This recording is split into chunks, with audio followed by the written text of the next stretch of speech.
Korupsi di Pertamina, bukti bahwa minyak bukan saja hitam, tapi juga kotor. Selamat datang kembali di channel ini, tempat kita membahas berbagai topik menarik dan informatif. Hari ini, kita akan mengungkap sebuah kasus besar yang mengguncang Indonesia, yaitu dugaan korupsi di tubuh Pertamina. Kasus ini melibatkan beberapa pejabat tinggi dan diduga merugikan negara hingga 193,7 triliun. Tapi, apakah para tersangka yang sudah ditetapkan benar-benar dalang utama dari kasus ini? Ataukah ada sosok-sosok di balik layar yang lebih berkuasa yang sebenarnya mengendalikan permainan ini? Mari kita telusuri lebih dalam. Segmen 1, latar belakang kasus. Semua berawal dari kewajiban Pertamina untuk mengutamakan minyak mentah dari dalam negeri sebelum melakukan impor, sesuai dengan Peraturan Menteri ESDM Nomor 42 Tahun 2018. Namun, dalam periode 2018 hingga 2023, terjadi penyimpangan besar-besaran. Beberapa pejabat tinggi di Pertamina dan anak perusahaannya diduga melakukan manipulasi dalam pengelolaan minyak mentah dan produk kilang. Namun, apakah mereka benar-benar bertindak sendiri? Ataukah ada kekuatan yang lebih besar di balik mereka? Perusahaan migas internasional, para pemegang saham besar, atau bahkan aktor politik yang memiliki kepentingan dalam kebijakan energi nasional? Segmen 2, kronologi kejadian.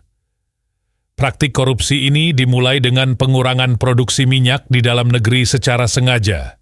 Para pejabat yang terlibat membuat keputusan untuk menolak minyak mentah dari kontraktor kontrak kerjasama (KKKS) dengan alasan tidak memenuhi standar meskipun kenyataannya masih bisa digunakan. Akibatnya, minyak mentah yang seharusnya bisa diproses di dalam negeri malah diekspor. Namun, mari kita berpikir sejenak.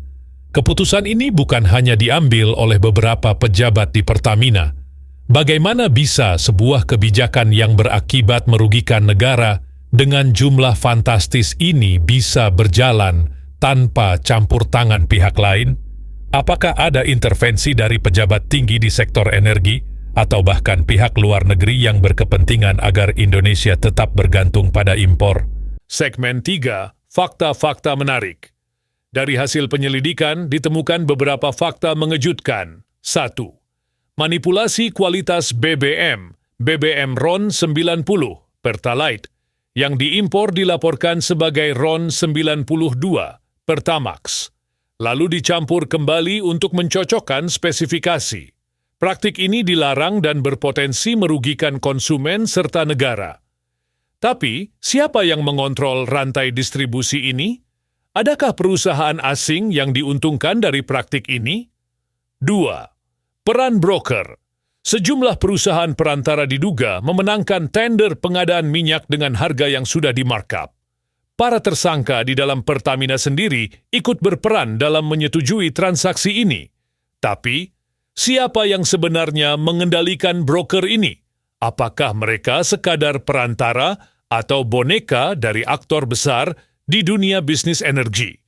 3. Markup biaya pengiriman. Biaya pengiriman minyak impor juga dimanipulasi. Tarif yang dibayarkan oleh negara lebih tinggi, sekitar 13% sampai 15% dari harga normal, yang berarti ada keuntungan besar yang masuk ke kantong pribadi para pelaku. Namun, siapa yang mengontrol jalur distribusi minyak ini? Bisakah ada keterlibatan dari perusahaan pelayaran besar atau bahkan sindikat keuangan internasional? Segmen 4, potensi kerugian negara. Dampak dari praktik korupsi ini luar biasa besar. Berdasarkan perhitungan, total kerugian negara mencapai 193,7 triliun rupiah. Jumlah ini mencakup 35 triliun rupiah akibat ekspor minyak mentah dalam negeri yang seharusnya bisa diolah di dalam negeri. 2,7 triliun dari impor minyak mentah yang dilakukan melalui broker dengan harga yang dimanipulasi. 9 triliun rupiah dari pengadaan bahan bakar minyak yang juga dilakukan melalui broker. 126 triliun rupiah dari pemberian kompensasi yang dihitung dari perbedaan harga akibat kebijakan impor. 21 triliun rupiah dari subsidi yang diberikan untuk menutupi dampak harga tinggi akibat impor yang tidak perlu.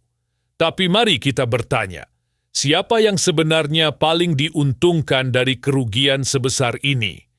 Apakah hanya para tersangka yang sudah ditetapkan, atau ada pihak yang lebih besar yang selama ini berada di balik layar? Segmen 5. Keterlibatan badan-badan terkait. Kasus ini melibatkan banyak badan dan perusahaan, antara lain PT Pertamina, Persero, sebagai perusahaan induk yang mengawasi operasi minyak dan gas di Indonesia. PT Pertamina Patra Niaga, yang bertanggung jawab atas distribusi BBM. PT Kilang Pertamina International, yang mengelola kilang minyak. PT Pertamina International Shipping, yang menangani pengiriman minyak mentah dan produk kilang. Kontraktor kontrak kerjasama KKKS, perusahaan yang bekerja sama dengan pemerintah dalam eksplorasi dan produksi minyak. Perusahaan broker, perusahaan perantara yang mengatur impor minyak dengan harga tinggi. Namun, yang menarik adalah kemungkinan adanya peran badan internasional, investor asing, atau elit politik yang mungkin memiliki kepentingan dalam menjaga sistem ini tetap berjalan. Adakah tekanan dari lobi-lobi bisnis besar yang ingin memastikan Indonesia tetap tergantung pada impor minyak? Segmen 6, penutup. Kasus ini menunjukkan betapa besarnya dampak dari praktik korupsi dalam sektor energi. Kejaksaan Agung telah menyita berbagai aset dan melakukan penyelidikan mendalam. Namun, apakah ini cukup? Ataukah kita hanya melihat puncak gunung es dari sebuah jaringan korupsi yang jauh lebih besar? Pemerintah dan masyarakat harus lebih waspada.